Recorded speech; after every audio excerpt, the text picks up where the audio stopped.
தமிழ்நாட்டின் கோவை மாவட்டத்தை சுற்றியுள்ள பகுதிகளில் சுமார் 3500 ஆண்டுகளுக்கு முன்பு காண்டாமிருகங்கள் வாழ்ந்ததற்கான சான்றுகள் கிடைத்திருக்கின்றன. இது தென்னிந்தியாவின் 3வது மிகப்பெரிய கண்டுபிடிப்பு என்று தொல்லியல் ஆய்வாளர்கள் தெரிவித்துள்ளனர்.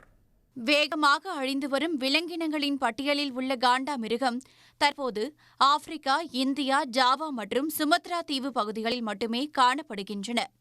இந்தியாவில் அசாம், மேற்கு வங்கம், உத்தரப்பிரதேச மாநிலங்களில் மட்டுமே காண்டாமிருகங்கள் தென்படுகின்றன. ஆனால் தமிழ்நாட்டில் தொல்பொருள் ஆராய்ச்சியாளர்கள் மேற்கொண்ட ஆய்வில் சுமார் 3500 ஆண்டுகளுக்கு முன்பே கோவை அருகே மேற்கு தொடர்ச்சி மலையடிவாரத்தில் காண்டாமிருகங்கள் வாழ்ந்ததற்கான சான்றுகள் கிடைத்துள்ளன.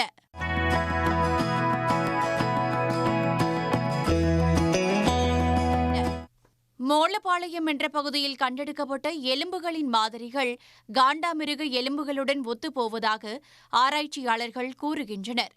ஏற்கனவே திருப்பத்தூர் மாவட்டம் பையம்பள்ளியில் காண்டாமிருகத்தின் எலும்பு துண்டுகள், தூத்துக்குடி மாவட்டம் சாத்தான்குளத்தில் மண்டை ஓடுகளின் புதை படிவங்கள் கிடைத்த நிலையில் தற்போது மேற்கு தொடர்ச்சி மலைப்பகுதியிலும் காண்டாமிருகங்கள் வாழ்ந்ததற்கான சான்றுகள் கிடைத்துள்ளன.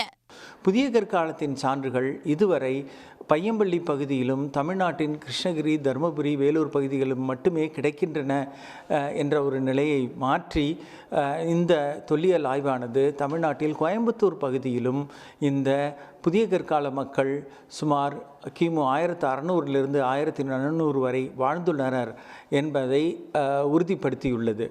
இந்த காண்டாமிருகத்தின் கண்டுபிடிப்பு மேற்கு தொடர்ச்சி மலைகளின் அடிவாரத்தில் இந்த காண்டாமிருகம் என்ற இந்த விலங்கு இருந்திருக்கிறது என்பதை உறுதியாக நமக்கு தெரிவிக்கின்றது. மேலும் இந்த விலங்கு கிமு 1200 வரை இருந்திருக்கின்றது என்பதை நாம் இந்த அகழாய்வின் அடிப்படையில் உறுதியாக கூறலாம்.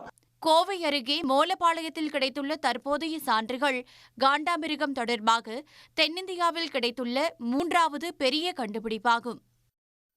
உடனுக்குடன் செய்திகளை தெரிந்து கொள்ள சன் நியூஸ் பெல் ஐகானை கிளிக் பண்ணுங்க.